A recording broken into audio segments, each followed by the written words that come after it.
Question 1. The control framework reveals that a PCAM is tasked with enhancing resident engagement and fostering a stronger sense of community. A proposal has been put forth to organize a series of elaborate, ticketed social events throughout the year, with the stated goal of bringing residents together.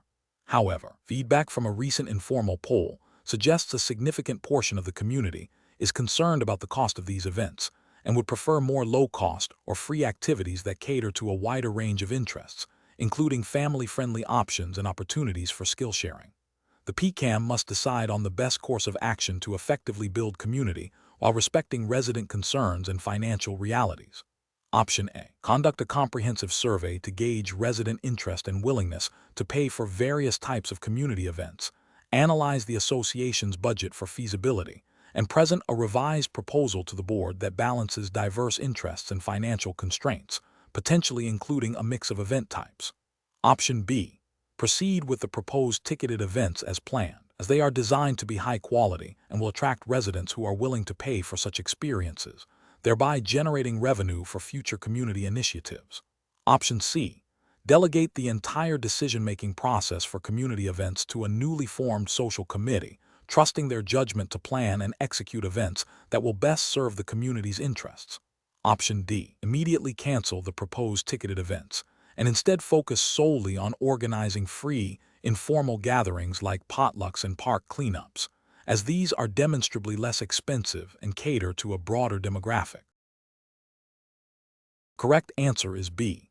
Proceed with the proposed ticketed events as planned, as they are designed to be high quality and will attract residents who are willing to pay for such experiences, thereby generating revenue for future community initiatives. Explanation. Scenario analysis. This scenario presents a common challenge for professional community association managers, PCAM, in fostering a sense of community within a diverse homeowner base. The difficulty lies in balancing the desire for inclusive social events with the practical constraints of budget, volunteer availability, and differing resident preferences. A PCAM must navigate these competing interests while upholding their fiduciary duties and adhering to governing documents and relevant state statutes. The challenge is amplified when a proposed initiative, while well-intentioned, risks alienating a segment of the community or overextending limited resources. Careful judgment is required to ensure that community-building efforts are sustainable, equitable, and aligned with the association's overall objectives. Correct approach analysis. The correct approach involves a structured, inclusive, and data-driven method for evaluating and implementing community-building initiatives. This begins with a thorough review of the association's governing documents to ensure any proposed activities align with established rules and purposes. It then necessitates gathering input from a broad spectrum of residents through surveys, town hall meetings, or informal feedback channels to understand diverse interests and concerns.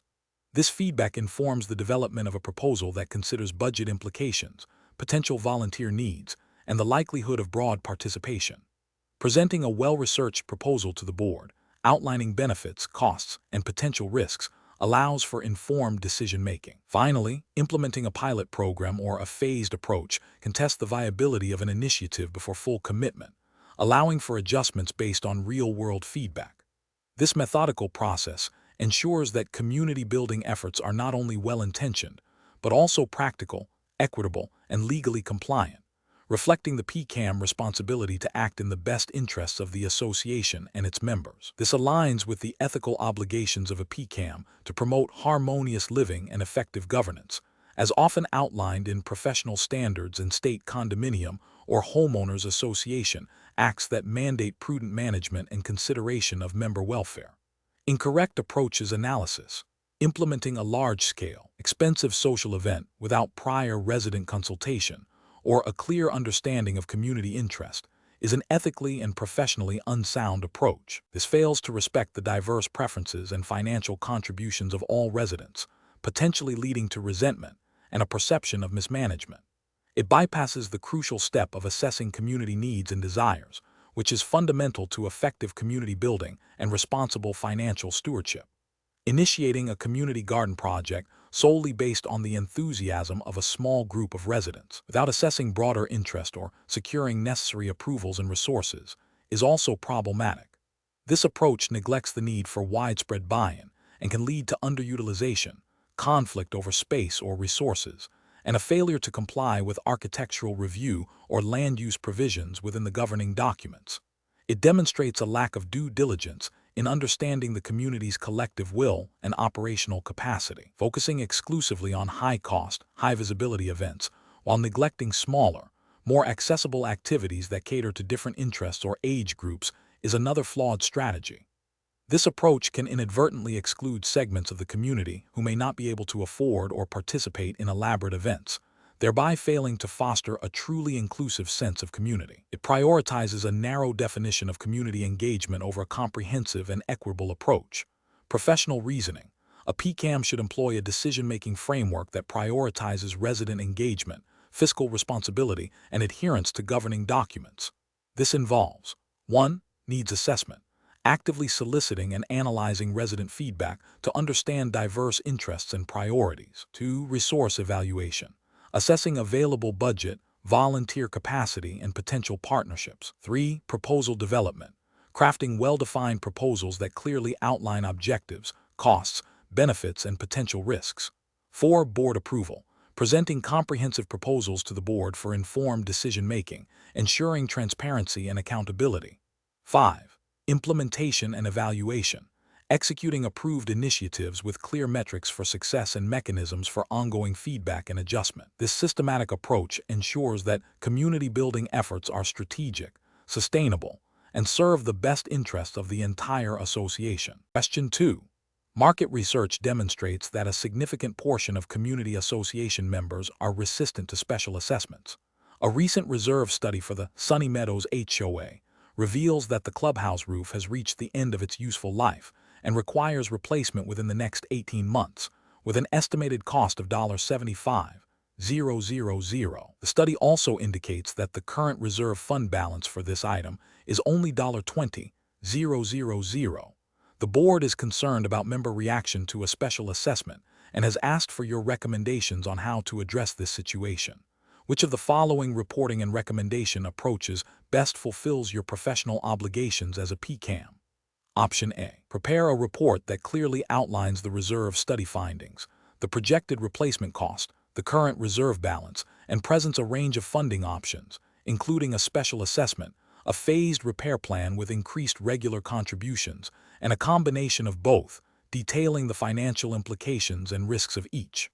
Option B. Prepare a report that emphasizes the need to defer the roof replacement for as long as possible to avoid immediate member dissatisfaction, and suggests exploring minor, temporary repairs to extend its life, without detailing the long-term financial consequences. Option C.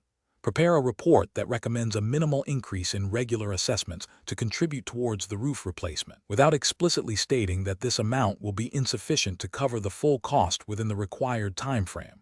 Option D. Prepare a report that focuses solely on the current reserve balance and suggests that the association wait for additional funds to become available through unexpected revenue sources before addressing the roof replacement. The correct answer is A. Prepare a report that clearly outlines the reserve study findings, the projected replacement cost, the current reserve balance, and presents a range of funding options, including a special assessment, a phased repair plan with increased regular contributions, and a combination of both, detailing the financial implications and risks of each. Explanation. This scenario presents a professional challenge due to the inherent conflict between the association's immediate financial concerns and the long-term implications of deferred maintenance. A professional community association manager, PCAM, must navigate this by providing objective, data-driven recommendations that prioritize the association's fiduciary duty to its members, even when those recommendations are financially unpalatable in the short term. The PCAM role is to act as a trusted advisor, presenting a clear picture of the current state and future needs, supported by evidence. The correct approach involves a comprehensive report that details the findings of the reserve study, clearly outlines the projected costs of necessary repairs and replacements, and provides a range of recommended funding strategies. This approach is ethically and regulatorily sound because it upholds the PCAM duty of care and loyalty to the association and its members. It ensures transparency by presenting all relevant information and empowers the board to make informed decisions based on a realistic assessment of the association's financial health and physical condition. This aligns with the principles of responsible property management and the fiduciary obligations inherent in managing community associations. An incorrect approach would be to downplay the findings of the reserve study or to suggest delaying necessary repairs indefinitely without a clear, actionable plan for future funding. This failure to adequately report the findings and recommend appropriate actions violates the PCAM duty to inform the board and members of material facts affecting the association's assets. Another incorrect approach would be to solely focus on the immediate desire to avoid special assessments, thereby omitting or minimizing the long-term financial consequences of inaction. This prioritizes short-term political expediency over the association's long-term financial stability and the preservation of property values, which is a breach of fiduciary duty. Finally, recommending a funding strategy that is demonstrably insufficient to meet future needs, without clearly articulating the risks and potential shortfalls, would also be professionally unacceptable. Professionals should approach such situations by first conducting a thorough assessment, gathering all relevant data, like the reserve study, and then developing clear, objective reports. Reporting should present findings, analyze implications, and offer a range of viable solutions with their respective pros and cons. The decision-making process should involve educating the board and members about the findings and recommendations, facilitating informed discussion, and ultimately supporting the board in making decisions that best serve the long-term interests of the association, even if those decisions are difficult. Question 3. The audit findings indicate that reserve funds have been consistently used to cover operational shortfalls over the past 2 fiscal years, a practice not explicitly prohibited but not clearly authorized by the association's bylaws or state statutes. The PCAM has identified this as a significant issue that needs immediate attention. What is the most appropriate course of action for the PCAM? Option A. Inform the board of the audit findings and recommend they review the bylaws and state statutes to determine if this practice is permissible, without offering specific solutions. Option B.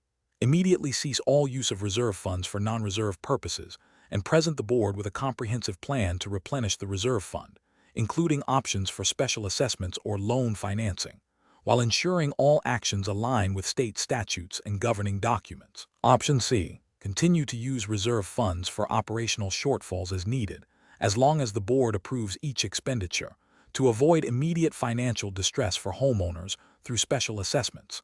Option D.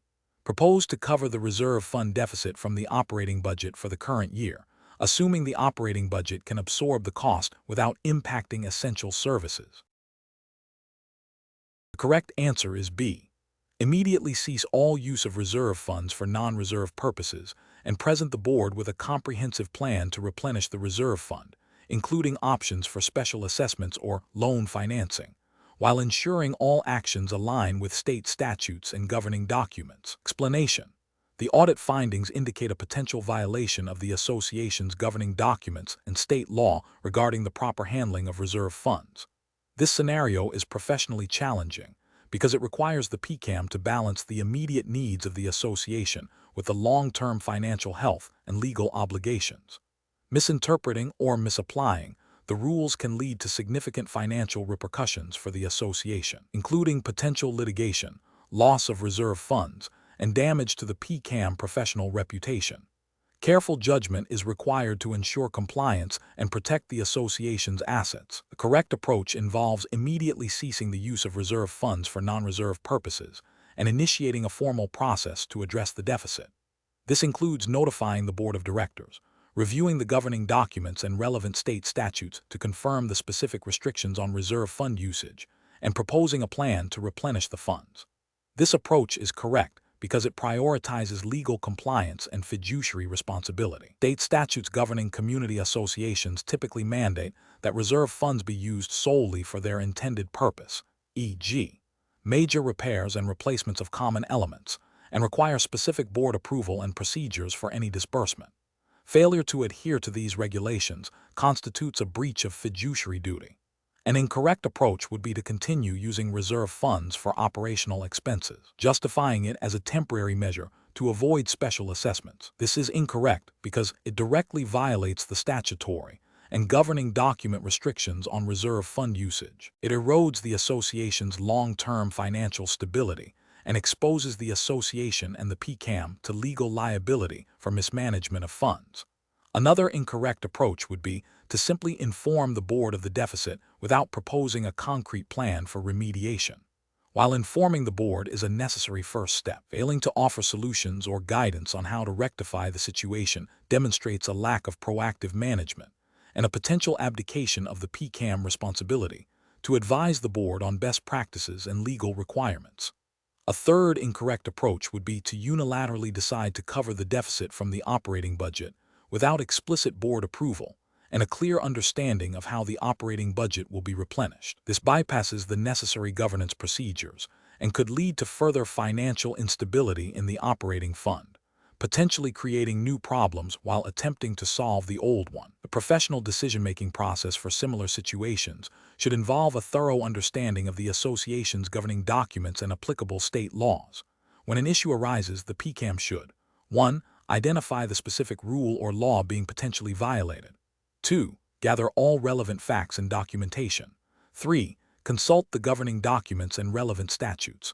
4. Inform the board of directors of the issue and its implications. 5. Propose clear, compliant, and actionable solutions. 6. Facilitate the board's decision-making process, ensuring all actions taken are properly documented and legally sound. Question 4. System analysis indicates a homeowner in a community association managed by a professional community association manager, PCAM, has submitted a request to install a non-standard, custom-designed mailbox that deviates from the approved architectural guidelines and the established mailbox design. The homeowner argues their proposed mailbox is unique and will enhance the aesthetic appeal of their property, and that the restriction is overly rigid. PCAM has reviewed the governing documents and confirmed that the current rules strictly prohibit any deviations from the approved mailbox design without prior board approval, which has not been sought. The homeowner is now pressuring the PCAM to approve the mailbox, citing personal preference and the belief that the rule is unreasonable in this instance. What is the most appropriate course of action for the PCAM in this situation? Option A. Advise the homeowner that the restriction is likely unenforceable due to its rigidity and suggest they proceed with the installation, promising to discuss it with the board at a later date. Option B. Immediately issue a violation notice to the homeowner for proposing a non-compliant mailbox without further discussion or consideration of their request. Option C. Inform the homeowner that the request cannot be approved as it violates the established architectural guidelines and governing documents, and advise them to adhere to the approved mailbox design or submit a formal variance request to the board for consideration. Option D. Grant the homeowner permission to install the custom mailbox, explaining that while it deviates from the standard, it is a minor aesthetic change that will not negatively impact the community. The correct answer is C. Inform the homeowner that the request cannot be approved as it violates the established architectural guidelines and governing documents, and advise them to adhere to the approved mailbox design or submit a formal variance request to the board for consideration. Explanation.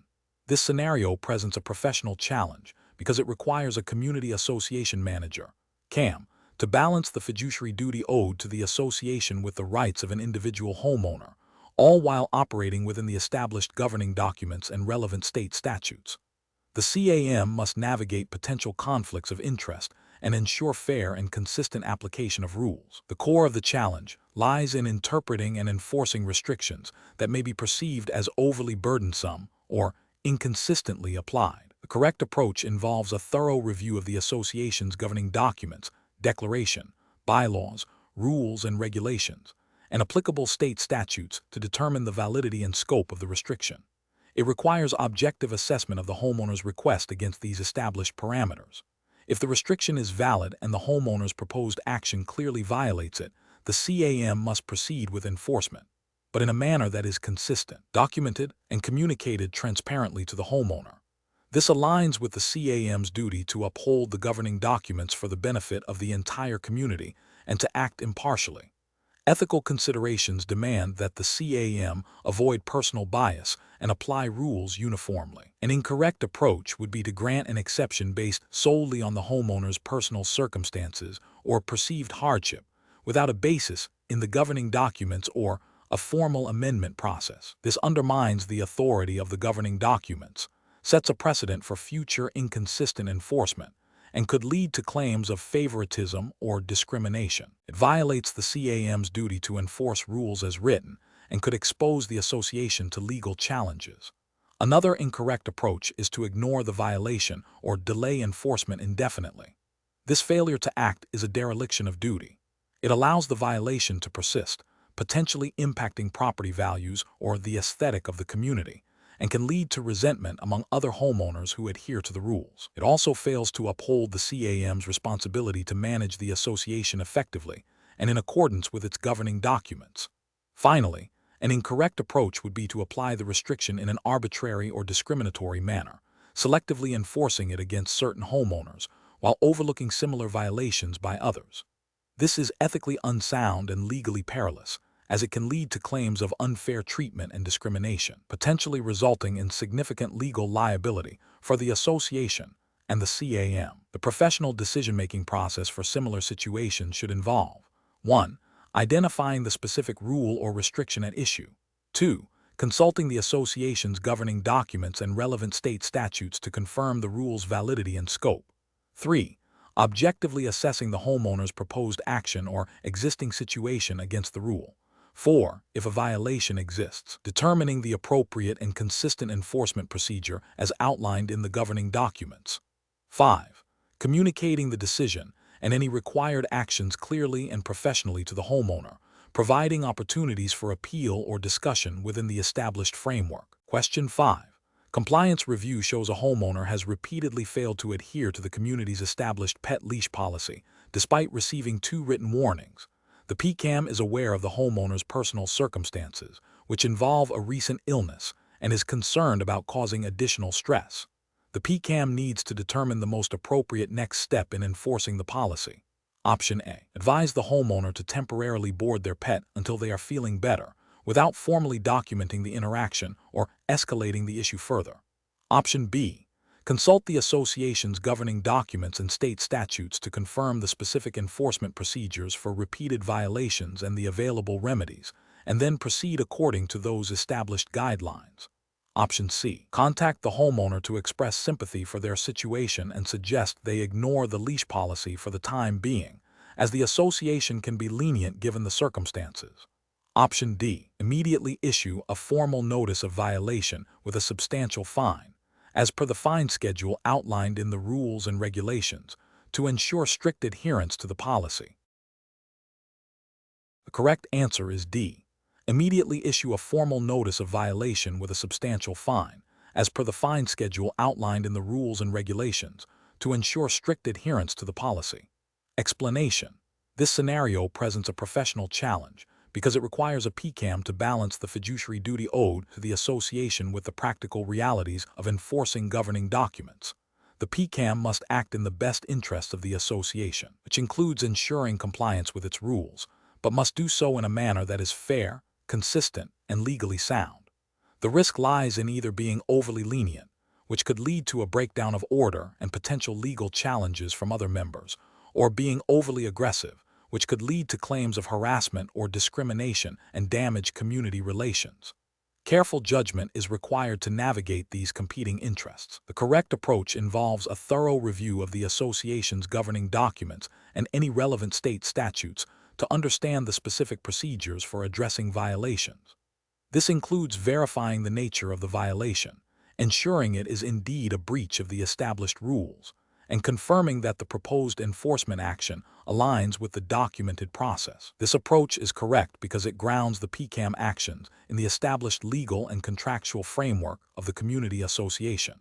It upholds the PCAM fiduciary duty by ensuring that enforcement is not arbitrary, but is based on the agreed-upon rules and procedures, thereby protecting the association from potential legal challenges and maintaining fairness among residents. This aligns with the principles of good governance and responsible management expected of a PCAM. An incorrect approach that relies solely on personal judgment without consulting the governing documents is professionally unacceptable. This fails to uphold the PCAM duty to manage the association according to its established rules and can lead to inconsistent or discriminatory enforcement, exposing the association to liability. Another incorrect approach that involves immediate escalation to legal counsel for minor infractions, without first attempting to resolve the issue through established internal procedures, is also professionally unsound. This can be an unnecessary expenditure of association funds and may damage the community's atmosphere. Furthermore, an approach that ignores the violation due to a desire to avoid conflict or maintain popularity is a dereliction of duty. This failure to enforce rules can lead to a decline in property values and create a hostile living environment, ultimately harming the association and its members. Professionals should approach such situations by first consulting the governing documents, declaration, bylaws, rules and regulations, and applicable state statutes to understand the specific violation and the prescribed enforcement procedures. They should then gather all relevant facts and documentation related to the violation.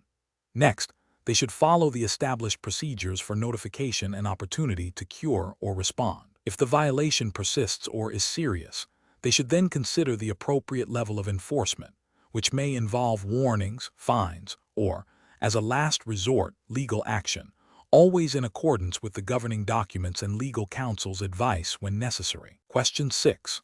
Operational review demonstrates that during the upcoming Board of Directors election, a board member who is also a candidate for re-election has volunteered to personally collect all returned ballots from the mailroom and then oversee their counting, citing efficiency. Additionally, another candidate has submitted their nomination papers 2 days after the stated deadline, but the board member overseeing the election process is considering accepting it to avoid unnecessary complications. As the professional community association manager, what is the most appropriate course of action? Option A. Delegate the ballot collection to a staff member who is not involved in the election and accept the late nomination, assuming the board will ratify it later. Option B. Advise the board that while the late nomination is questionable, the board member candidate's involvement in ballot collection is acceptable as long as they promise to be fair.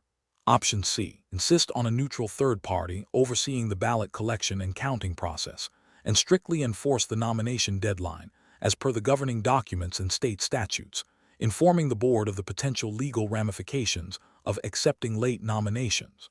Option D. Allow the board member candidate to collect and count the ballots to expedite the process, and accept the late nomination to avoid conflict with the candidate. The correct answer is C. Insist on a neutral third party overseeing the ballot collection and counting process, and strictly enforce the nomination deadline as per the governing documents and state statutes, informing the board of the potential legal ramifications of accepting late nominations. Explanation. This scenario presents a professional challenge because it involves a conflict of interest and potential manipulation of the election process, which directly impacts the integrity of the community association's governance. A professional community association manager, PCAM, has a fiduciary duty to act in the best interests of the association and its members, ensuring fair and transparent processes. The temptation to favor a candidate who aligns with the manager's personal or business interests, or to overlook procedural irregularities for convenience, can compromise this duty. Careful judgment is required to uphold ethical standards and regulatory compliance. The correct approach involves strictly adhering to the association's governing documents and applicable state statutes regarding elections. This means ensuring all eligible candidates are properly notified, ballots are distributed and collected according to established procedures, and the counting process is transparent and verifiable. The PCAM must act as a neutral facilitator, preventing any undue influence or preferential treatment. This approach is ethically sound and legally compliant because it upholds the democratic principles of the association, ensures all members have an equal opportunity to participate, and maintains the trust placed in the management. Specifically, state statutes governing homeowners associations, e.g., Florida Statutes Chapter 720, if applicable to the exam jurisdiction, often mandate specific notice periods, voting procedures, and the prohibition of undue influence in elections. The PCAM role is to enforce these rules impartially. An incorrect approach of allowing a board member to personally collect and count ballots, especially when that board member is also a candidate, creates a significant conflict of interest. This violates the principle of impartiality and opens the door to potential bias or manipulation in the vote count, undermining the fairness of the election. It also likely violates provisions in governing documents or state statutes that require independent oversight of the election process. Another incorrect approach of accepting a candidate's self-nomination without verifying their eligibility against the association's bylaws or state law is negligent. This could lead to ineligible individuals being placed on the ballot, invalidating the election results, and potentially leading to legal challenges. The PCAM has a responsibility to ensure all candidates meet the qualifications outlined in the governing documents. Finally, an incorrect approach of overlooking a procedural error in ballot distribution, because it is minor or inconvenient to correct, is a failure to uphold the integrity of the election process. Even minor deviations from established procedures can cast doubt on the legitimacy of the outcome and may violate specific statutory requirements for election conduct. The PCAM must ensure all procedures are followed meticulously to maintain transparency and fairness. The professional decision-making process for similar situations should involve a clear understanding of the association's governing documents and relevant state statutes. When faced with a potential conflict or procedural question, the PCAM should 1. Identify the specific rule or law that applies. 2. Assess the potential impact of any deviation from the rule. 3. Consult with the association's legal counsel if there is any ambiguity or significant risk. 4. Prioritize transparency, fairness, and impartiality above all else. 5. Document all decisions and actions taken. Question 7. Stakeholder feedback indicates that the Architectural Review Committee (ARC) has been operating with an informal understanding of its scope and responsibilities, leading to some inconsistencies in decision-making. The committee has submitted a draft charter for formal approval, outlining expanded responsibilities and a revised approval process. As the Professional Community Association Manager, PCAM, what is the most appropriate initial step to address this situation? Option A. Advise the ARC to proceed with their proposed responsibilities and process while the Board of Directors considers the formal charter at a later, unspecified date. Option B. Inform the ARC that their request is outside the typical scope of committee operations and suggest they revert to informal practices. Option C. Review the association's Declaration of Covenants, Conditions and Restrictions, CC&RS, and bylaws to determine the established procedures for committee formation, charter approval, and the scope of committee authority. Option D. Immediately approve the draft charter as submitted by the ARC, assuming their proposed responsibilities are beneficial for efficient operations. The correct answer is C. Review the association's Declaration of Covenants, Conditions and Restrictions, CC&RS, and bylaws to determine the established procedures for committee formation, charter approval, and the scope of committee authority. Explanation. This scenario is professionally challenging because it requires balancing the desire for efficient committee operation with the fundamental need for transparency and adherence to established governance documents. The PCAM must navigate potential conflicts arising from differing interpretations of the governing documents and ensure that all actions taken by committees are within their delegated authority. Careful judgment is required to uphold the integrity of the association's governance structure. The correct approach involves a thorough review of the association's governing documents, specifically the Declaration of Covenants, Conditions and Restrictions, CC&RS, and the bylaws, to determine the scope of the Architectural Review Committee's authority and the process for charter amendments. This approach is correct because it directly addresses the need for compliance with the association's foundational legal documents. The CC&RS and bylaws typically outline the powers and responsibilities of committees and the procedures for their establishment and modification. Adhering to these documents ensures that the committee's actions are legitimate and that any changes to its charter are made through the proper channels, thereby maintaining good governance and preventing potential legal challenges. An incorrect approach would be to immediately approve the proposed changes based solely on the committee's request, without verifying their alignment with the governing documents. This fails to uphold the PCAM fiduciary duty to the association and its members, as it bypasses the established legal framework. It also risks empowering a committee beyond its granted authority, potentially leading to unauthorized actions or decisions that could be contested. Another incorrect approach would be to dismiss the request outright without a proper review, citing a lack of immediate clarity. While caution is warranted, a complete dismissal without investigation prevents the association from potentially improving committee effectiveness or responding to legitimate stakeholder needs. This approach lacks due diligence and can lead to frustration among committee members and stakeholders. Finally, an incorrect approach would be to unilaterally implement the changes without consulting the board of directors or following the amendment procedures outlined in the governing documents. This undermines the board's authority and the established governance process, creating an environment of distrust and potential legal complications.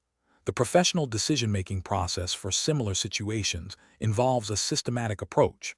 First, identify the core issue, committee charter amendment request. Second, consult the governing documents, CC and RS bylaws, and any existing committee policies to understand the rules and procedures related to committees and their charters. Third, gather relevant information, including the specific feedback and proposed changes from the committee. Fourth, assess the proposed changes against the governing documents and the association's best interests. Fifth, consult with the board of directors to seek guidance and approval. Finally, communicate the decision and the rationale clearly to all stakeholders, ensuring transparency and adherence to established governance principles. Question 8.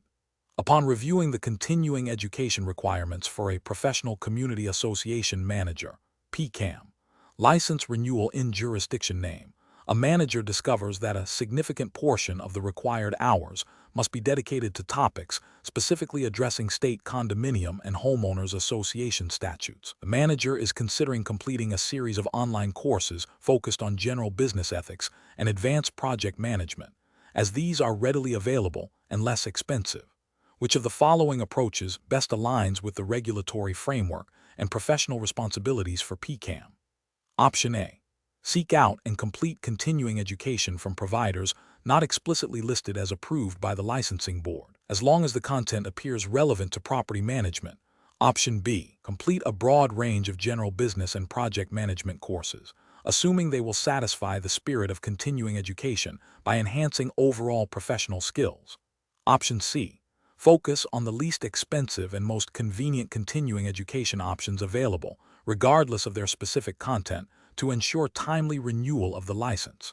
Option D. Prioritize completing accredited continuing education courses that directly cover the mandated topics of state condominium and homeowners association statutes, even if they require more time or a slightly higher investment. The correct answer is D. Prioritize completing accredited continuing education courses that directly cover the mandated topics of state condominium and homeowners association statutes, even if they require more time or a slightly higher investment. Explanation: this scenario presents a professional challenge because it requires a community association manager, CAM, to navigate the complexities of continuing education, C requirements, while balancing operational demands and potential financial constraints. The core of the challenge lies in ensuring compliance with regulatory mandates that are designed to maintain professional competence and protect homeowners, without compromising the association's financial health or operational efficiency. Careful judgment is required to interpret the specific CE requirements, identify legitimate and accredited courses, and manage the associated costs and time commitments. The correct approach involves proactively identifying and verifying accredited CE courses that directly align with the CAM's responsibilities and the specific regulatory framework governing community associations in the relevant jurisdiction. This proactive stance ensures that the CE obtained is not only compliant, but also relevant and beneficial for professional development. Regulatory justification stems from the fundamental purpose of CE requirements: to ensure that CAMs possess up-to-date knowledge of laws, best practices, and ethical standards pertinent to managing community associations. Failure to comply can lead to disciplinary action, including license suspension or revocation, and can expose the association to risks due to a CAM's outdated knowledge.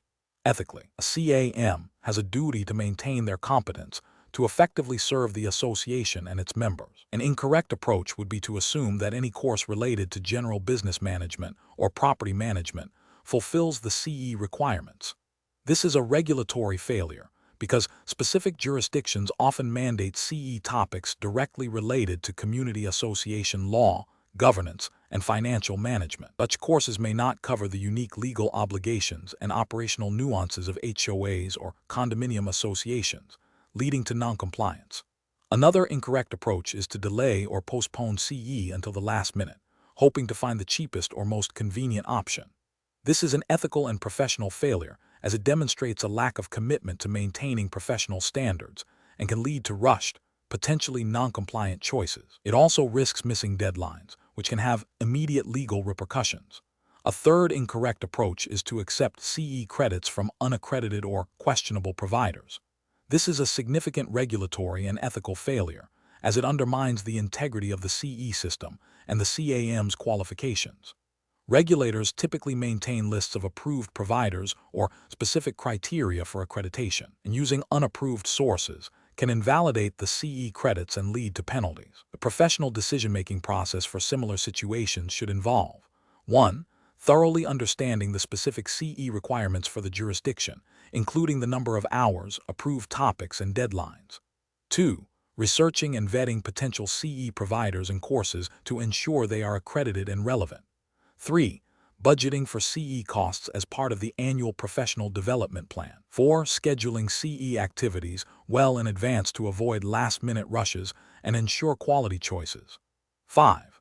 Maintaining meticulous records of completed CE courses and certificates of completion. Question 9. The control framework reveals that a homeowner in a community association has submitted a request to install a new, modern-style mailbox that differs significantly from the existing mailboxes in the community. The association's governing documents require architectural review for all exterior modifications. The PCAM has reviewed the homeowner's submission and the association's architectural guidelines, which do not explicitly prohibit or approve modern-style mailboxes, but emphasize maintaining a consistent aesthetic. The PCAM is aware that the Architectural Review Committee has historically approved modifications that align with the overall aesthetic of the community. What is the most appropriate course of action for the PCAM to ensure compliance with legal considerations and best practices? Option A. Inform the homeowner that their request cannot be approved because the architectural guidelines do not specifically mention modern-style mailboxes. Option B. Forward the homeowner's request to the Architectural Review Committee for a formal review, providing them with the homeowner's submission and relevant sections of the governing documents and architectural guidelines, and advise them to consider the historical precedent of approvals that align with the community's aesthetic. Option C. Deny the homeowner's request based on the PCAM personal opinion that a modern-style mailbox does not fit the community's established aesthetic. Option D. Approve the homeowner's request directly, assuming the new mailbox is a minor aesthetic change and will not significantly detract from the community's appearance. Correct answer is B. Forward the homeowner's request to the Architectural Review Committee for a formal review, providing them with the homeowner's submission and relevant sections of the governing documents and architectural guidelines, and advise them to consider the historical precedent of approvals that align with the community's aesthetic. Explanation.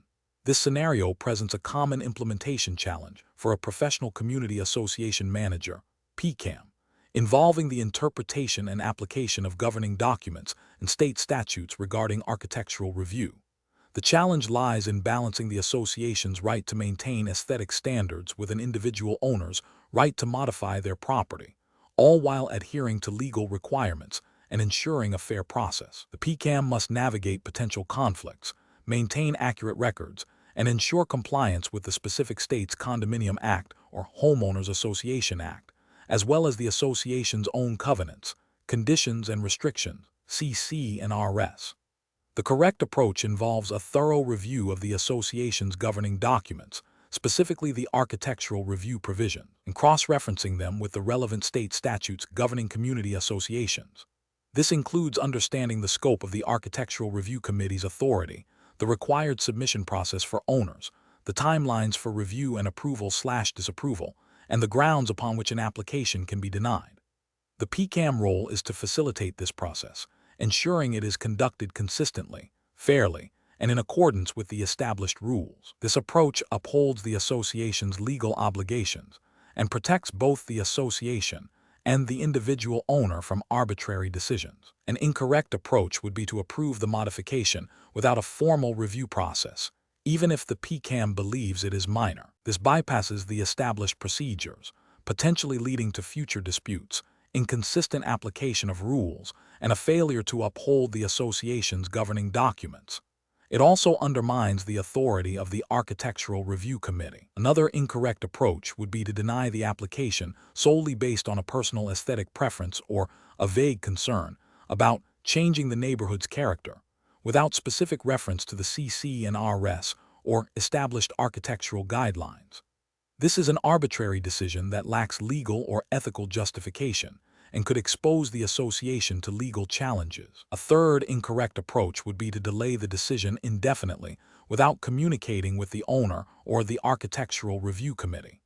This demonstrates a lack of diligence, disrespects the owner's rights, and can create unnecessary frustration and legal exposure for the association. The professional decision-making process for similar situations requires a systematic approach. 1. Identify the governing documents and relevant state statutes. 2. Understand the specific request in the owner's submission. 3. Determine the applicable procedures for architectural review. 4. Facilitate the review process, ensuring all parties adhere to established timelines and requirements. 5. Document all communications and decisions meticulously. 6. Advise the Board of Directors on legal and procedural compliance. Question 10. The risk matrix shows a proposed amendment to the CC&RS by a small but vocal group of owners that could significantly alter the community's architectural guidelines. As the PCAM, what is the most appropriate initial step to manage this situation, considering the potential for disputes and legal challenges? Option A. Immediately inform the Board of Directors of the proposed amendment and recommend seeking legal counsel to review the amendment's compliance with state law and the CC&RS, and to guide the amendment process. Option B. Advise the vocal group of owners that their proposal is unlikely to gain broad support and suggest they withdraw it to avoid unnecessary conflict. Option C.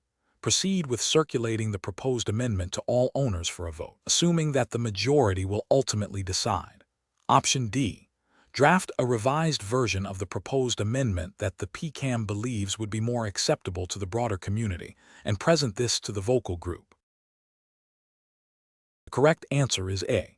Immediately inform the Board of Directors of the proposed amendment and recommend seeking legal counsel to review the amendment's compliance with state law and the CC&RS, and to guide the amendment process. Explanation.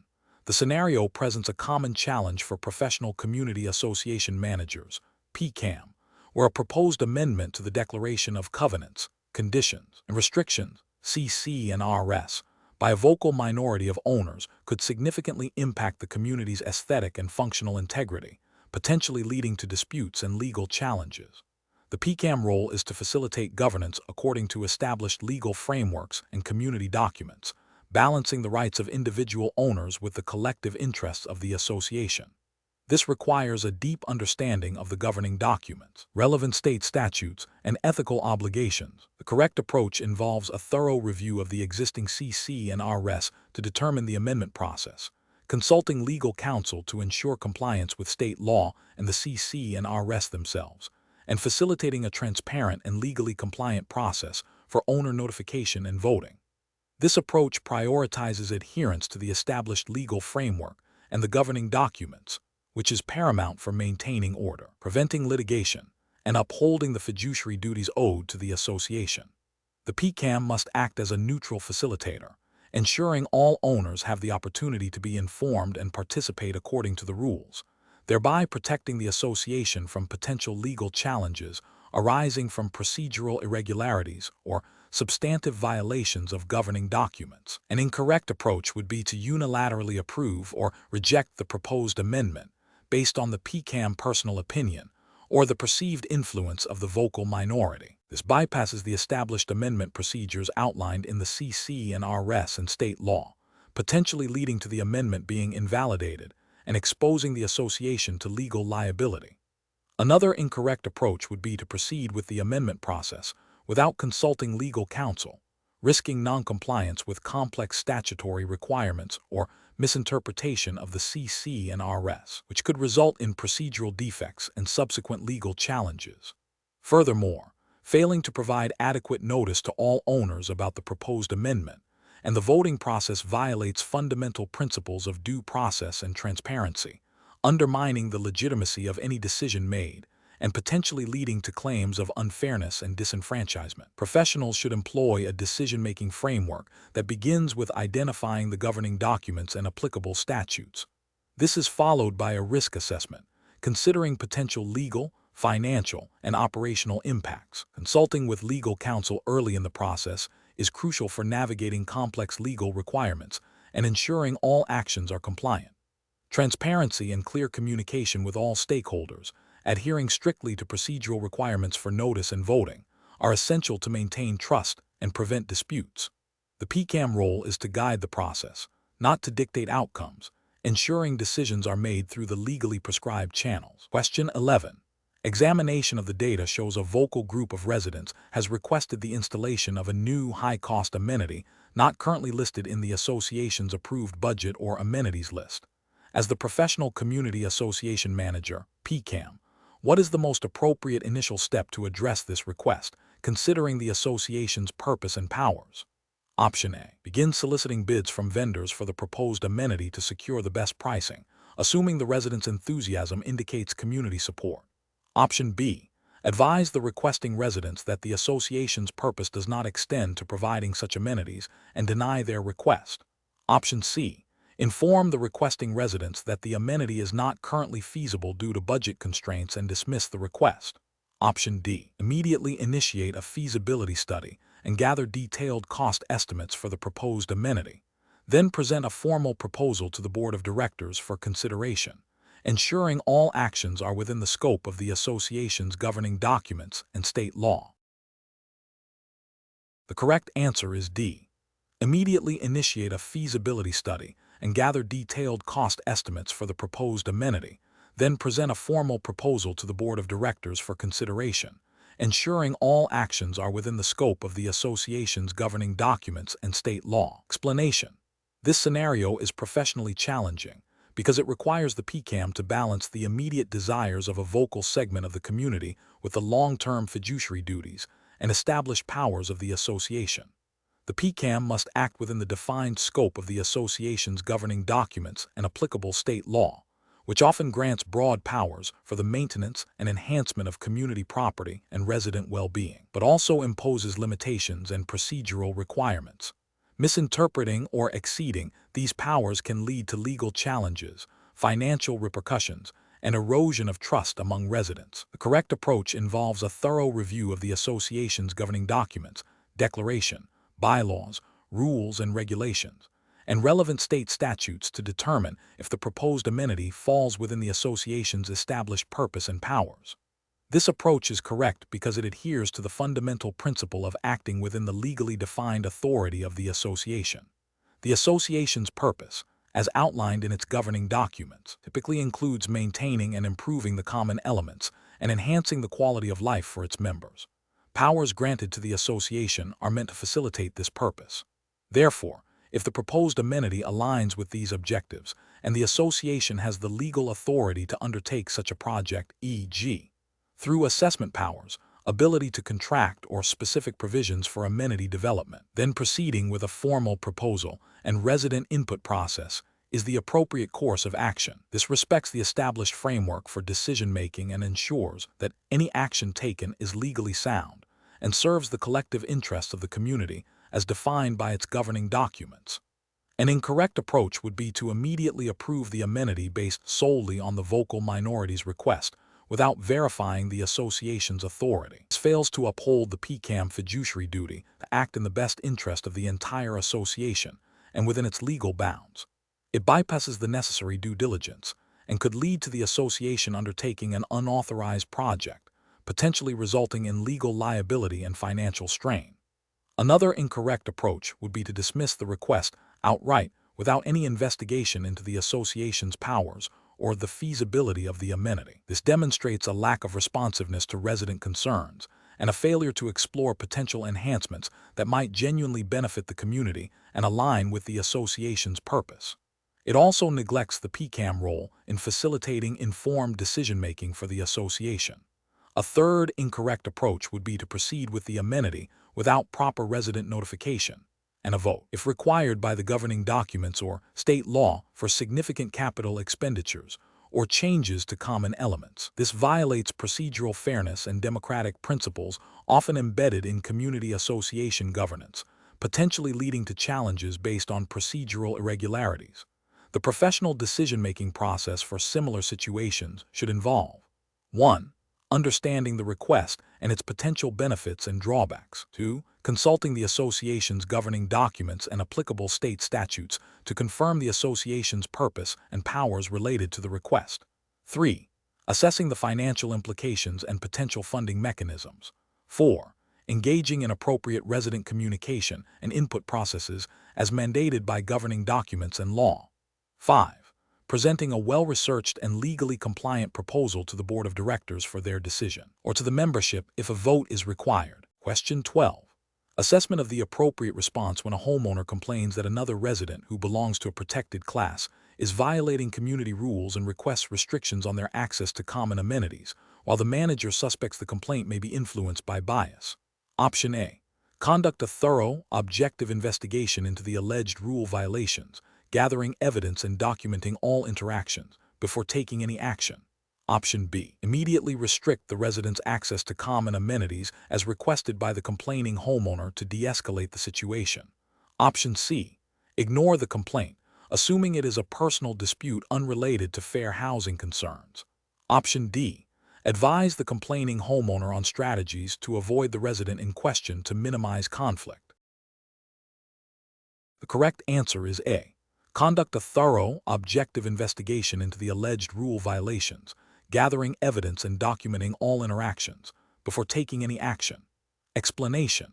This scenario is professionally challenging because it requires a community association manager to balance the association's rules and operational needs with federal fair housing laws. The manager must avoid discriminatory practices, even when faced with resident complaints that may stem from prejudice rather than legitimate concerns. A careful judgment is required to ensure all residents are treated equitably and that the association does not violate the Fair Housing Act. The correct approach involves a thorough, objective investigation of the complaint, focusing on observable behaviors and documented violations of community rules, rather than the residents' subjective perceptions or biases. This approach is right because it adheres to the principles of fair housing by treating all residents equally and ensuring that any enforcement action is based on objective, non-discriminatory criteria.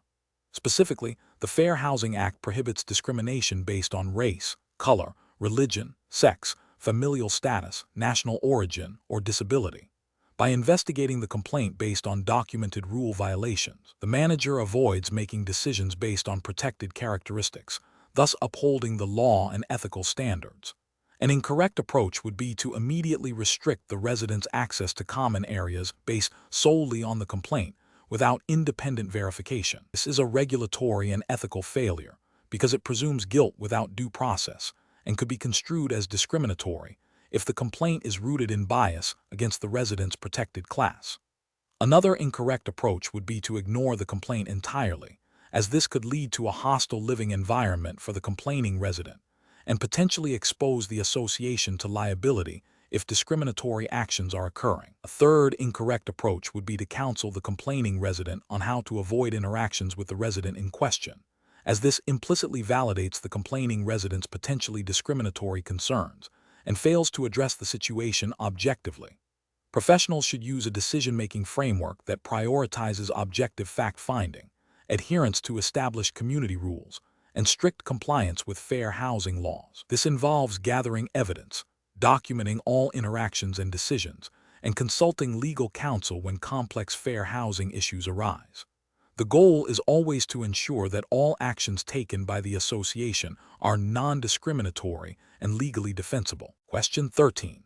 Which approach would be most consistent with a professional community association manager's duty of care when a significant vendor contract is nearing its expiration date? Option A. Renewing the contract based on a long-standing positive working relationship with the current vendor without exploring other options. Option B.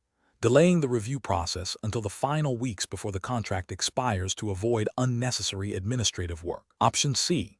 Automatically renewing the existing vendor contract to maintain continuity and avoid disruption. Option D. Proactively initiating a review of the contract soliciting competitive bids from multiple qualified vendors, and presenting a well-researched recommendation to the board of directors. The correct answer is D.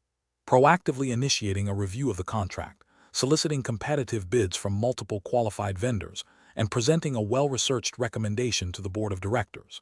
Explanation: this scenario presents a professional challenge because a community association manager, CAM, is entrusted with significant responsibilities, including the prudent management of association funds and the enforcement of governing documents. The duty of care requires the CAM to act with the diligence, skill, and care that a reasonably prudent person would exercise in similar circumstances.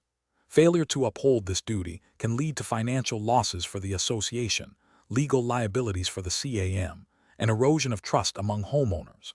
Careful judgment is required to balance the association's financial health, the rights of individual owners, and the legal obligations of the CAM. The correct approach involves proactively identifying and addressing potential risks to the association's financial stability. This includes conducting thorough due diligence on all financial transactions, seeking expert advice when necessary, and ensuring compliance with all applicable laws and the association's governing documents. Specifically, when a significant vendor contract is up for renewal, prudent CAM would initiate a review process well in advance of the expiration date. This review would involve soliciting competitive bids from multiple qualified vendors, thoroughly evaluating the terms and pricing of each proposal, and presenting a well-researched recommendation to the board of directors. This proactive and diligent approach directly aligns with the duty of care by safeguarding the association's assets and ensuring the best possible value for its members. Regulatory frameworks for CAMs emphasize transparency, fiduciary responsibility, and the obligation to act in the best interests of the association, all of which are embodied in this approach. An incorrect approach would be to passively accept the renewal of the existing vendor contract without exploring alternatives. This failure to seek competitive bids or conduct a thorough review of market rates and service offerings demonstrates a lack of diligence. It exposes the association to the risk of overpaying for services or receiving substandard performance, thereby breaching the duty of care. Ethically, this passive approach can be seen as a dereliction of fiduciary duty. Another incorrect approach would be to renew the contract based solely on a personal relationship with the existing vendor, without objective evaluation of other options or the contract's terms. This prioritizes personal comfort over the association's financial well-being and can lead to conflicts of interest, even if unintentional. It fails to meet the standard of a reasonably prudent person acting in the best interests of the association.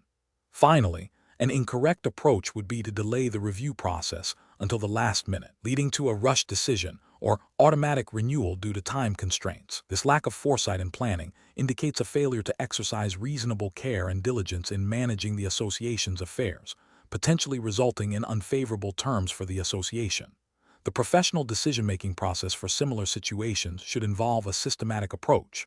First, identify the obligation or decision point. Second, gather all relevant information, including governing documents, legal requirements, and market data. Third, analyze potential risks and benefits of different courses of action. Fourth, consult with relevant parties, such as the board of directors or legal counsel, when appropriate.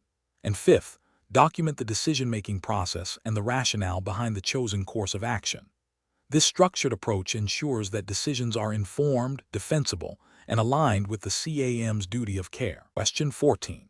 Implementation of a new policy regarding the use of common area amenities by non-resident guests requires the community association manager to consider the association's governing documents and relevant legal precedents. Which approach best ensures compliance and mitigates legal risk? Option A. Adopting a policy based on common practices observed in other community associations without verifying the legal basis for those practices. Option B. Researching and applying case law that interprets similar guest policies and relevant statutory provisions governing community associations. Option C. Ignoring any case law that suggests the proposed policy might be challenged, focusing only on provisions that support the desired outcome. Option D. Relying solely on the language of the association's governing documents, assuming they are self-executing and not subject to judicial interpretation. Correct answer is B.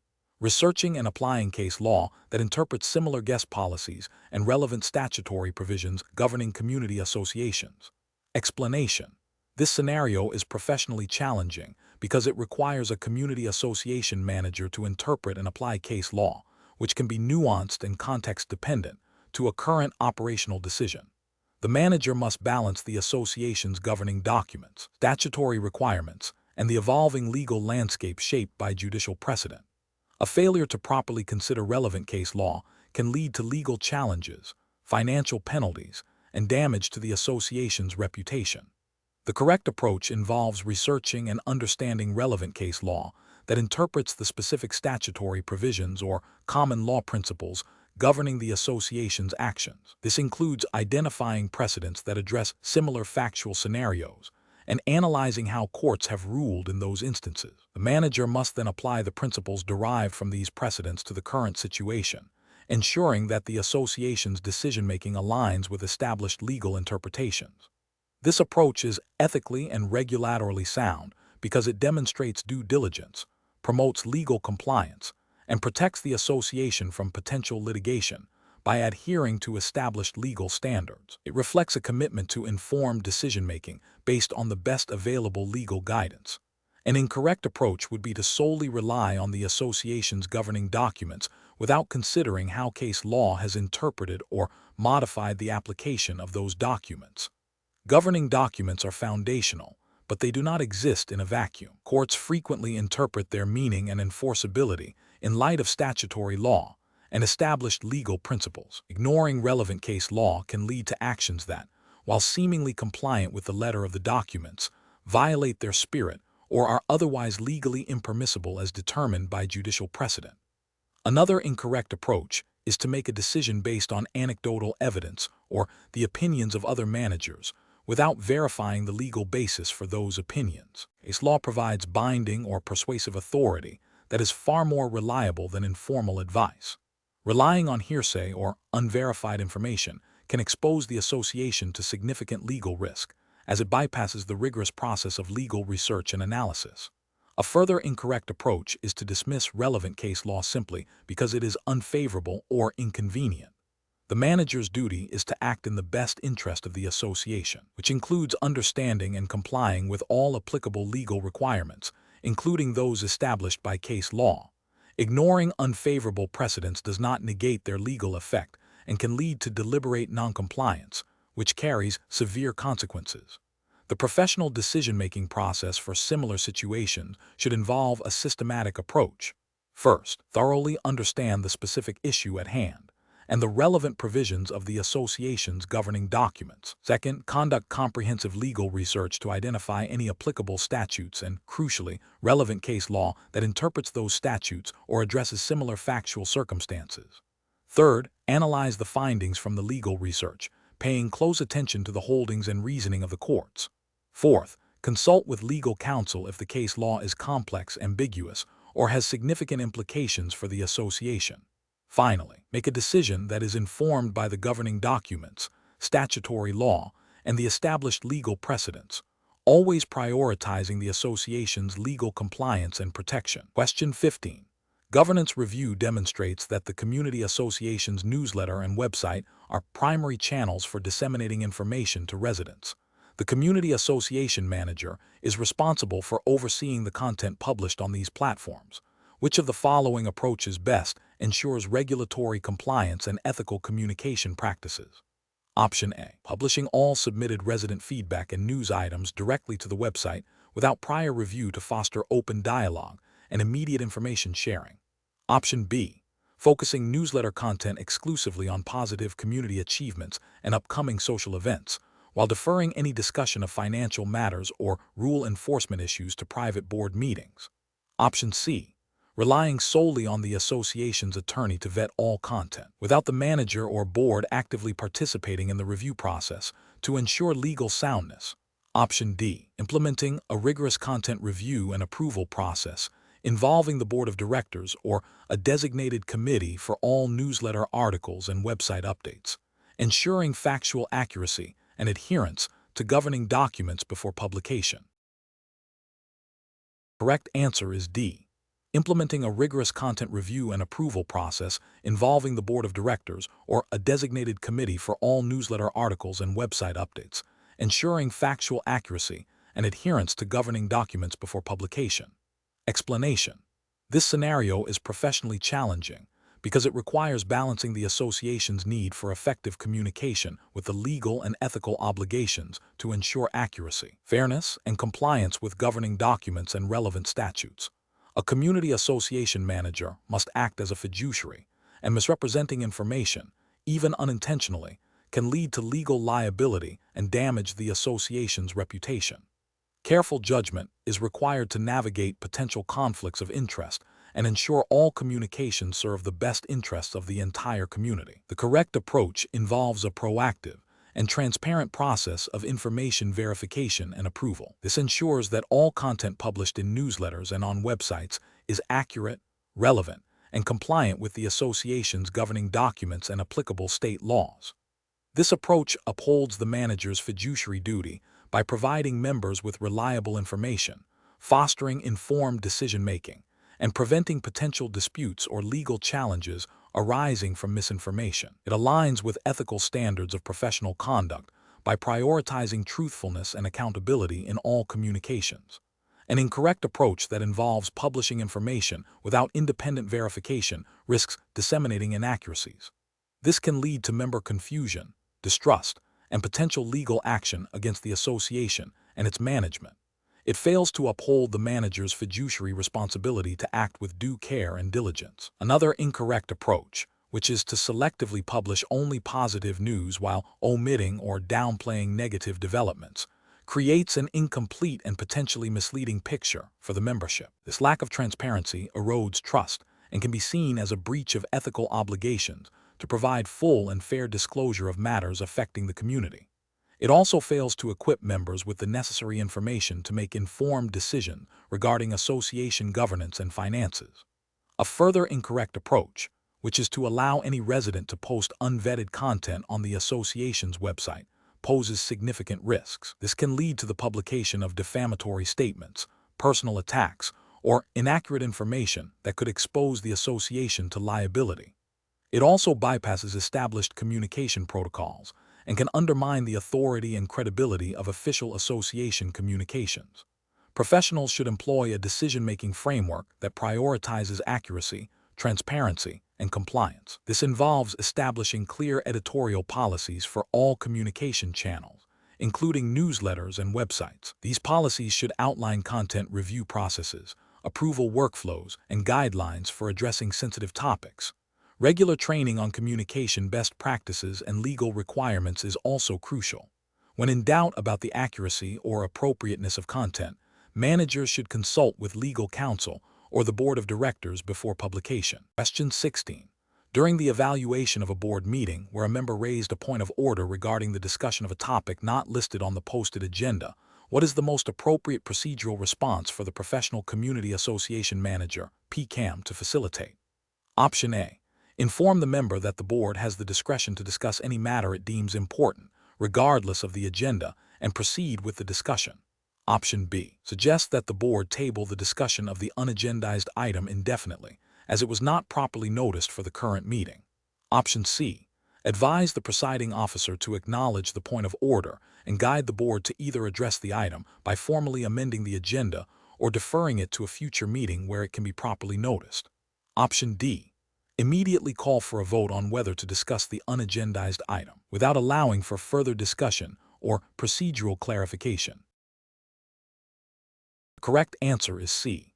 Advise the presiding officer to acknowledge the point of order and guide the board to either address the item by formally amending the agenda or deferring it to a future meeting where it can be properly noticed. Explanation. This scenario presents a common implementation challenge in community association management, balancing the need for efficient decision-making with the fundamental right of members to participate and be heard, all within the established rules of parliamentary procedure. The challenge lies in the potential for a vocal minority to disrupt proceedings or for a majority to stifle legitimate debate, requiring the manager to act as an impartial facilitator. Careful judgment is required to uphold the integrity of the meeting process. The correct approach involves the manager recognizing the procedural point of order raised by a member regarding the deviation from the agenda. The manager's role is to ensure adherence to the established rules, which in this case would mean guiding the board back to the agenda or formally amending it according to proper procedure. This upholds the principles of transparency and due process inherent in parliamentary procedure, ensuring that all members have a reasonable expectation of what will be discussed and that decisions are made in an orderly fashion. This aligns with the ethical obligation of a PCAM to facilitate fair and transparent governance. An incorrect approach would be for the manager to dismiss the point of order, asserting that the board can discuss any matter it deems important regardless of the agenda.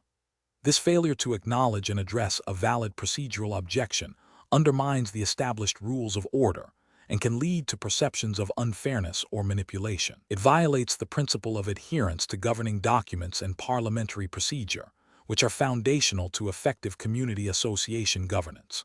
Another incorrect approach would be for the manager to immediately call for a vote on the new topic without allowing for discussion or a formal motion to amend the agenda. This bypasses the deliberative process and can disenfranchise members who may have had valid concerns or contributions regarding the proposed deviation. It demonstrates a lack of understanding of the sequential nature of parliamentary procedure and the importance of allowing for debate before a vote. A further incorrect approach would be for the manager to attempt to table the discussion of the new topic without a proper motion or a clear procedural basis. This can appear as an arbitrary decision by the manager, rather than a process guided by the membership and established rules.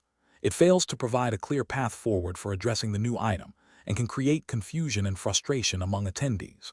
The professional decision-making process for similar situations involves first understanding the specific parliamentary authority adopted by the association, e.g., Robert's Rules of Order. When a procedural issue arises, the manager should listen carefully to the point of order, identify the specific rule being invoked, and then guide the presiding officer and the board toward the correct procedural remedy.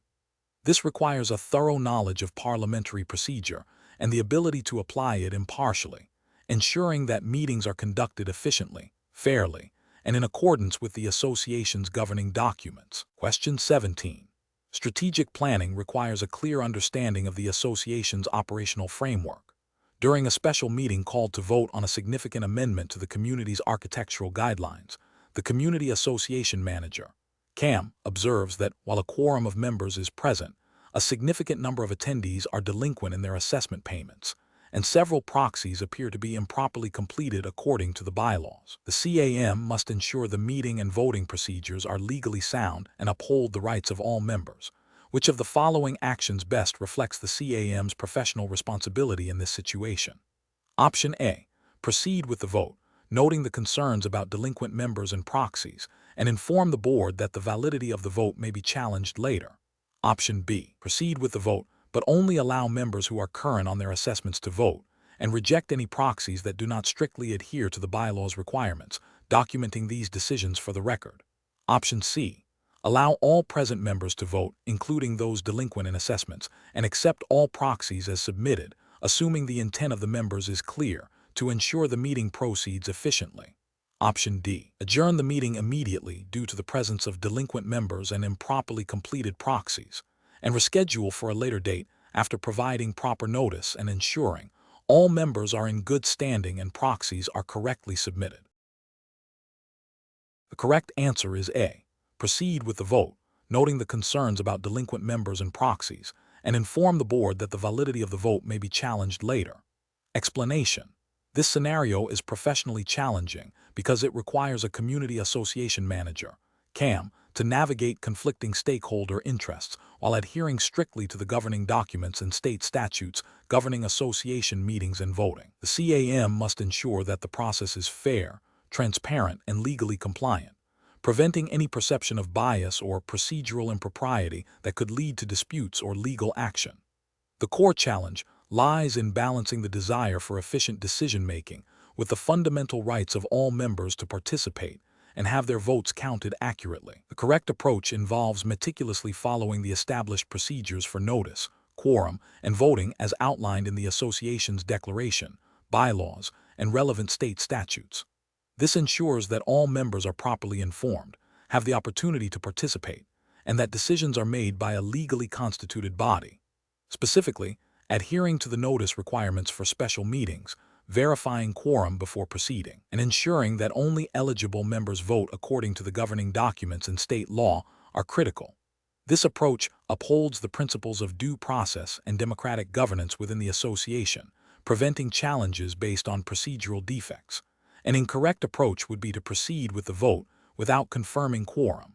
This is a direct violation of most governing documents and state statutes, which typically require a minimum number of members, or their proxies, to be present or represented for a vote to be valid. Proceeding without quorum renders any decisions made potentially voidable, leading to significant legal and operational problems for the association. Another incorrect approach would be to allow a member who is delinquent in their assessments to vote. Governing documents and state statutes often stipulate that members in good standing are eligible to vote. Allowing a delinquent member to vote disenfranchises those who have met their obligations and can be grounds for challenging the validity of the vote. Finally, an incorrect approach would be to disregard the proxy rules outlined in the governing documents. Proxies are a mechanism for members to delegate their voting rights, and strict adherence to the requirements for their submission and validity is essential. Disregarding these rules, such as accepting improperly executed proxies or limiting their use beyond what is permitted, undermines the voting process and can invalidate the vote. Professionals should approach such situations by first consulting the association's governing documents and applicable state statutes. They must then ensure all procedural steps, from notice to vote tabulation, strictly align with these legal and governing requirements. Transparency and clear communication with the membership regarding these procedures are also paramount. When in doubt, seeking legal counsel from an attorney specializing in community association law is the most prudent course of action to ensure compliance and protect the association. Question 18. Performance analysis shows that the Architectural Review Committee (ARC) of the Sunny Meadows Homeowners Association has been informally operating for over a year, with members meeting sporadically and making decisions on homeowner modification requests without a written charter or formal reporting structure to the board. The board has largely relied on the committee's informal recommendations. The community association manager has observed inconsistencies in application of standards and a lack of clear documentation for many decisions. Which of the following actions by the community association manager best upholds their professional responsibilities and the association's governance framework? Option A. Continue to support the ARC informal operations by providing administrative assistance and encouraging members to maintain good communication. As the board has not raised any formal complaints. Option B. Advise the board to formally dissolve the ARC due to its informal nature and have the board directly review all modification requests moving forward. Option C. Recommend that the ARC members individually seek clarification from homeowners regarding their specific modification requests to ensure clarity, without involving the board in the process. Option D. Draft a comprehensive ARC charter for board approval, outlining its purpose, scope, authority, reporting requirements, and membership criteria, and then guide the board in implementing this charter. The correct answer is B. Advise the board to formally dissolve the ARC due to its informal nature, and have the board directly review all modification requests moving forward. Explanation. This scenario presents a common challenge for community association managers, balancing the need for efficient board operations with the fiduciary duties owed to the association and its members. The board's reliance on an ad hoc committee without clear directives or oversight can lead to misallocation of resources, potential conflicts of interest, and decisions that may not align with the governing documents or the best interests of the community. The manager's role is to guide the board in establishing proper governance structures, ensuring transparency, and adhering to legal and ethical standards. The correct approach involves formally establishing a committee with a defined charter, clear objectives, and reporting requirements. This ensures that the committee's activities are transparent, accountable, and aligned with the association's needs and governing documents. It also provides a framework for the manager to effectively support and oversee the committee's work, ensuring compliance with relevant statutes and ethical obligations. This structured approach upholds the principles of good governance and protects the association from potential liabilities. An incorrect approach would be to allow the committee to operate without a formal charter or defined scope. This can lead to unauthorized actions, a lack of accountability, and decisions made without proper board approval or community input, potentially violating the association's governing documents and state statutes regarding board authority and committee operations. Another incorrect approach is to delegate significant decision-making authority to an informal committee without proper board oversight. This circumvents the board's ultimate responsibility and can lead to decisions that are not in the best interest of the association or its members, potentially breaching fiduciary duties. Finally, failing to ensure the committee's activities are documented and reported to the board is a critical oversight. This lack of transparency can lead to misunderstandings, disputes, and an inability to track progress or identify issues, undermining the board's ability to fulfill its governance responsibilities. Professionals should approach such situations by prioritizing the establishment of clear governance structures. This involves understanding the association's governing documents, relevant state statutes, and best practices for committee management. The manager should proactively advise the board on the necessity of formalizing committee operations, including defining their purpose, scope, reporting line, and limitations. This ensures that all actions are taken within the established legal and ethical framework, promoting efficient and responsible management of the community association. Question 19. The efficiency study reveals that the current process for distributing detailed financial reports to all association members is time-consuming and resource-intensive. The board is considering a new policy to streamline this process, which approach best balances the association's need for efficiency with the members' rights to information and oversight. Option A. Provide the full, unedited detailed financial reports to all members electronically, regardless of their ability to understand or utilize the complex data, to ensure complete transparency. Option B. Publish a comprehensive summary of the financial report on the association's website and in the next newsletter, and establish a clear, documented procedure for members to request access to the full detailed financial statements for legitimate purposes, with reasonable limitations on the scope and timing of such access. Option C. Allow individual board members to share specific financial details with members they deem responsible or involved, while withholding comprehensive reports from the general membership to prevent potential misuse of information. Option D. Cease distributing detailed financial reports to all members, and instead only provide a high-level overview of the association's financial health in the annual meeting minutes, citing efficiency as the primary reason. The correct answer is B.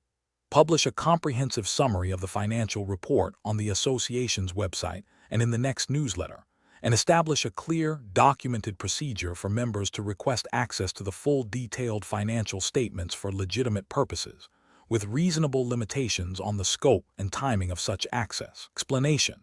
This scenario is professionally challenging because it requires balancing the association's operational efficiency with the fundamental rights of its members. A PCAM must navigate the potential for overreach by the board, while ensuring that necessary information is accessible to members for informed participation and oversight. The core tension lies in the board's desire for streamlined operations versus the members' right to transparency and engagement. The correct approach involves a balanced dissemination of information that respects member privacy and the association's resources while upholding transparency. This approach is justified by the governing documents and relevant state statutes, assuming a U.S. jurisdiction for PCAM, which typically aligns with state-specific laws governing HOAs/condos. These laws generally mandate access to records and financial information for members, but also allow for reasonable restrictions to protect sensitive data and prevent undue burden. Providing a summary of findings and offering a mechanism for members to request more detailed information upon reasonable grounds, with clear guidelines, strikes this balance. This respects the member's right to know without creating an unmanageable administrative burden or compromising confidential information. An incorrect approach that involves withholding all detailed financial information from members, citing efficiency, fails to meet the statutory and fiduciary obligations of transparency. Members have a right to scrutinize financial records to ensure responsible management of their dues. Another incorrect approach, providing raw, unsummarized data without context or explanation, could be overwhelming and unhelpful, potentially leading to misinterpretations and unnecessary disputes, while still technically fulfilling a broad access request but failing in practical transparency. A third incorrect approach, selectively sharing information only with vocal or influential members, violates the principle of equal access and fairness, potentially leading to accusations of favoritism and undermining trust within the community.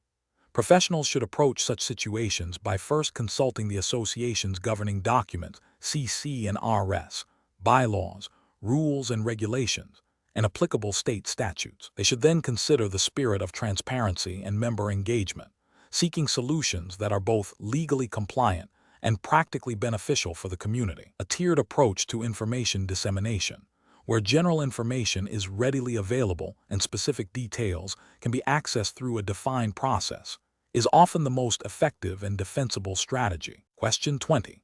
The performance metrics show a consistent increase in violations related to unapproved exterior modifications, with several homeowners failing to obtain prior architectural review board approval. As a professional community association manager, PCAM, what is the most appropriate initial enforcement mechanism to address this trend? Option A. Issue a formal written warning to each homeowner detailing the violation, referencing the relevant section of the governing documents, and providing a reasonable deadline to submit an application for retroactive approval or to remove the modification. Option B. Immediately levy fines against all homeowners with unapproved modifications, as the governing documents clearly state that all modifications require prior approval. Option C. Initiate legal proceedings to compel compliance and seek damages for the unauthorized alterations. Option D. Contact the homeowners informally via email to remind them of the architectural review process and express hope that they will comply in the future. The correct answer is A. Issue a formal written warning to each homeowner detailing the violation, referencing the relevant section of the governing documents, and providing a reasonable deadline to submit an application for retroactive approval or to remove the modification. Explanation. This scenario is professionally challenging because it requires balancing the association's need for consistent enforcement with the potential for perceived unfairness or overreach. PCAM must navigate the delicate line between upholding community rules and maintaining positive relationships with residents. Careful judgment is required to select an enforcement mechanism that is both effective and compliant with governing documents and relevant statutes.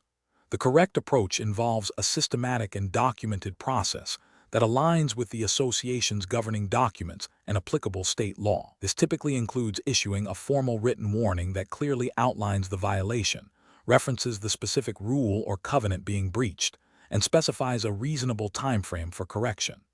This approach is procedurally sound, provides due process to the homeowner, and creates a clear record of the association's actions, which is crucial for future enforcement or potential legal challenges. It respects the homeowner's right to be informed and to rectify the situation before more severe measures are considered, thereby fostering a sense of fairness and transparency.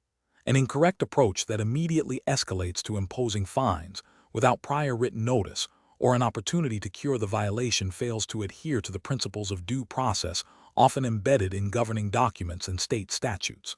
This can lead to disputes, accusations of arbitrary enforcement, and potential legal challenges against the association. It bypasses the opportunity for the homeowner to correct the issue, which is often a primary goal of enforcement. Another incorrect approach, such as ignoring the violation due to its minor nature or the homeowner's personal circumstances, undermines the authority of the governing documents and can lead to a perception of selective enforcement. This erodes the integrity of the rules for all residents and can embolden others to disregard community standards, creating a slippery slope where violations become more common and harder to address later. It also fails to uphold the PCAM fiduciary duty to enforce the rules consistently. A further incorrect approach, such as immediately pursuing legal action without attempting less severe enforcement measures, is often an inefficient and costly use of association resources. It bypasses established enforcement protocol that typically require progressive steps, such as warnings and opportunities to cure, before resorting to litigation. This can be seen as overly aggressive and may not be supported by the association's governing documents or state law as a first step. The professional decision-making process for similar situations should involve a thorough review of the association's governing documents, CC&RS, bylaws, rules and regulations, and applicable state statutes. The PCAM should assess the nature and severity of the violation, consider any prior history with the homeowner, and determine the most appropriate and legally compliant enforcement step. Documentation at every stage is paramount. The goal is to achieve compliance while maintaining fairness, transparency, and the financial health of the association.